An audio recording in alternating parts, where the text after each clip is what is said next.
New explosive report proves Obama's FBI broke protocol by spying on Trump, by Erin Moreno for TruthFeedNews.com.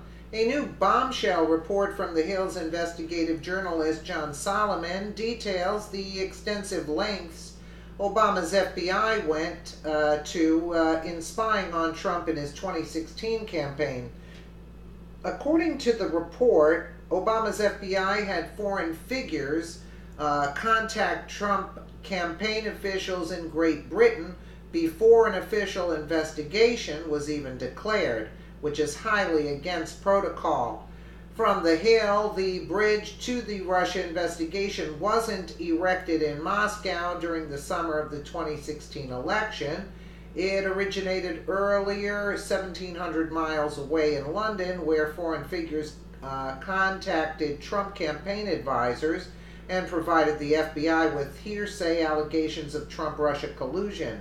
Bureau documents and interviews of government insiders reveal these contacts in the spring 2016, some from trusted intelligence sources, others from Hillary Clinton supporters, occurred well before FBI headquarters authorized an official counterintelligence investigation on July 31st, 2016. The new timeline makes one wonder, did the FBI follow its rules governing informants? Here's what a congressman and an intelligence expert think. The revelation of purposeful contact initiated by alleged confidential human sources prior to any FBI investigation is troublesome. Representative Mark Meadows, an ally of President Trump and chairman of the House subcommittee that's taking an increasingly aggressive oversight role in the scandal, told me, this new information begs the questions. Who were the informants working for? Who were they reporting to? And why has the Department of Justice and FBI gone to such great lengths to hide these contacts? Kevin Brock agrees that Congress has legitimate questions. The retired FBI Assistant Director for Intelligence supervised the rewriting of Bureau rules governing sources under then-Director Robert Mueller a decade ago. Those rules forbid the FBI from directing a human source to target an American until a formally predicated investigative file is opened. Brock sees oddities in how the Russia case began. These types of investigations aren't normally run by assistant directors and deputy directors at headquarters, he told me. All that happens normally in a field office, but that isn't the case here, and so it becomes a red flag. Congress would have legitimate oversight interest in the conditions and timing of the targeting of a confidential human source against a U.S. person. Other congressional and law enforcement sources express similar concerns, heightened by FBI communications suggesting political pressures around the time the probe officially opened. We're not going to withstand the pressure soon, FBI lawyer Lisa Page texted fellow agent Peter Strzok on August 3rd, 2016, days after Strzok opened the official probe and returned from a trip to London. At the time, they were dealing with simultaneous challenges, the wrap-up of Hillary Clinton email scandal and the start of the Russia-Trump probe. Over several days, they exchanged texts that appeared to express fears of political meddling or leaking by the Obama White House, the Department of Justice, and the CIA. This is much more tasty for one of those DOJ blank holes to leak, Strzok wrote at the two FBI colleagues. Then, having an affair, the Bureau later told Congress, debated how long they could delay a CIA-FBI meeting so as to not play into the agency's BS game. They voiced alarm when FBI colleague Liz suggested the Obama White House was about to hijack the investigation. Went well, best we could have expected, Strzok texted Page after an August 5th, 2016 meeting. Other than Liz, quote, The White House is running this. Page then texted to assure Strzok of a paper trail showing the FBI in charge. We got emails that say otherwise.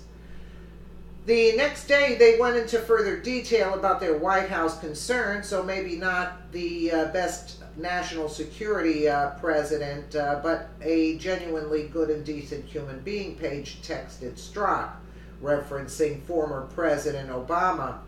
Strzok replied, "Yeah, I like him, just not a fan of the weakness globally." Wow, they even called him out on that. Was thinking about what the administration will be willing to do, reference Russia.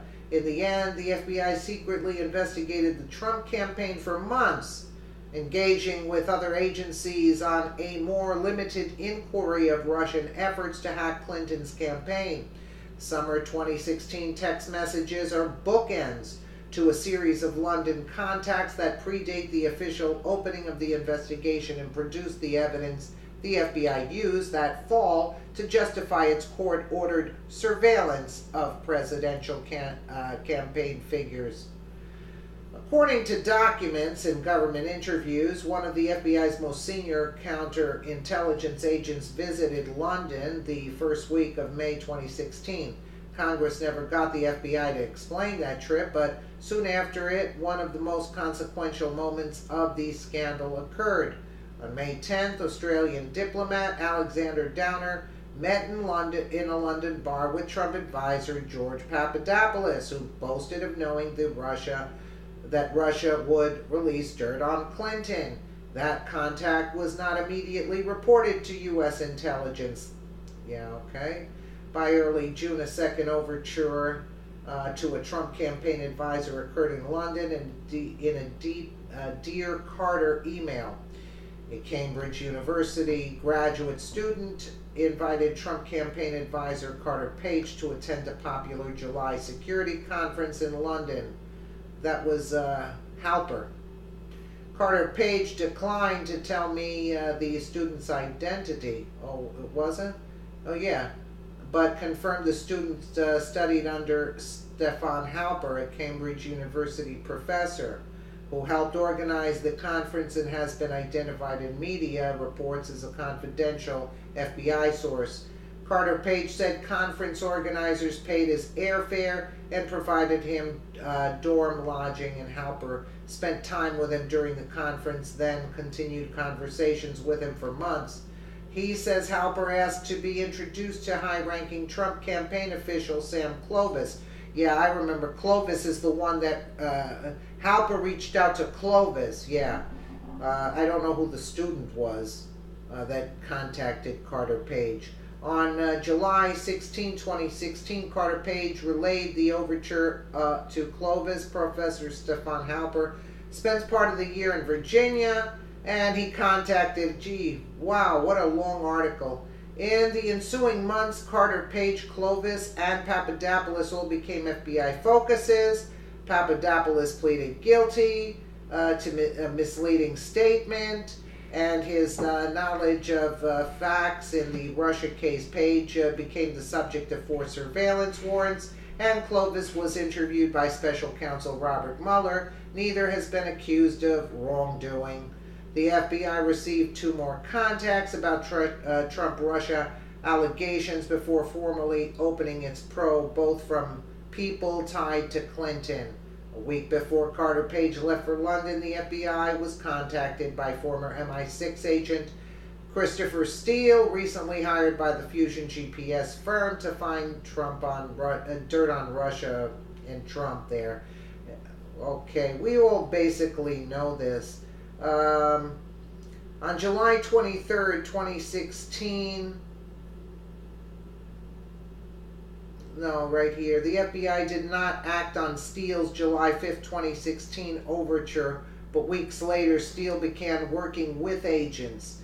His now infamous dossier became a key document justifying the surveillance warrants against Carter Page.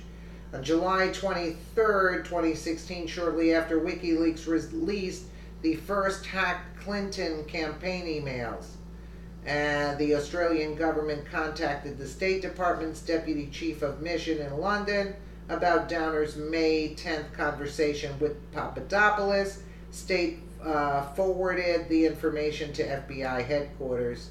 A decade earlier, an Australian foreign minister, Downer, arranged a $25 million grant to the Clinton Family Foundation to help fight AIDS. Yeah, it's going to fight AIDS all right. It's going to go right into Hillary's pocket. Yeah. Downer's information moved FBI headquarters into action. Strzok was dispatched to London. A formal investigation was opened by month's end. This timeline doesn't prove wrongdoing. These contacts could have occurred organically or been directed legally through intelligence channels. Yet congressional investigators and FBI insiders tell me they raised questions about when the investigation officially started and how. There is no doubt the FBI kept getting snowflakes in spring of 2016, pointing towards Russia and Trump, and the bridges to the case clearly were built in London. A U.S. official with direct knowledge of the investigation said, "The question is whether those bridges, as the children's rhyme goes, come falling down when more facts surface." Listen, Carter Page was a plant. Don't listen to him. He's talking that, he didn't know anything. He was connected to the Bill Clinton, worked for them in the 90s and all of this stuff. They started spying on, they had implanted spies long before Trump was, even started the campaign when they said they started the investigation. No, this was a setup.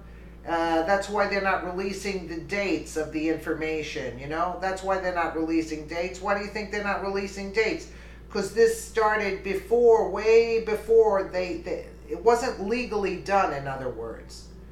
It started prior to, it was done behind the scenes by Obama, Brennan, and all of them. The dossier and all of that. Nah, it was a setup. That's why they're not releasing it, the paperwork. Because when you see the dates and the text messages and everything, it would knock Mueller's case right out of the window. That's why they're not showing it. They want this to drag on. They figured Hillary didn't get in. At least it'll help the midterm elections, so we can drag it on. Meanwhile, they're milking the taxpayers for all that money. So what do you expect? They're not going to give up their meal ticket. And the cherry on top, make trouble for Trump and the conservatives. You see what I'm saying? So it works all around for them. That's why they're not releasing the documentation. The whole thing would have been blown out of the water had they released the documentation. And it was set up through England, with the UK. That's it. Bottom line, you don't have to dig so deep and everything. Give us the paperwork and I'll tell you in a couple hours what happened. You see what I'm saying? That's why they're blocking everything. And Gowdy, I never heard of a deep state. Remember that? When he said, there's no spy. He also said a couple of weeks ago that, I never heard of a deep state. What? Like you're actually speaking to people as if they're idiots. It's beyond me. Gowdy stepped in when Nunes was going to get to the bottom of it, and he stopped it. Grassley pretends as if he's looking for action to get to the bottom of it. He's actually stonewalling. Sessions is dirty from the get-go. He's not. He's blocking everything, and his Rosenstein. I've said it before. It could have been his kid, maybe. He is infatuated with Rosenstein. He worships the ground Rosenstein walks on. Sessions loves Rosenstein, and it shows. So, they're just blocking the information. It was a setup. And Carter Page was a setup also. And they tricked Papadopoulos. And that's basically it. They tricked. Look, they don't have any care in the world about anybody. They just wanted their thing to go through the way they wanted. Now they're getting caught. Eventually, they're going to have to show the paperwork, and let's see what takes place. Because the other guy, who is it that the IG, and it doesn't have the authority to prosecute these people. Let's see what happens in the end. We'll keep you updated. Let me know what you guys think in the comments below. And again, thank you so much for watching.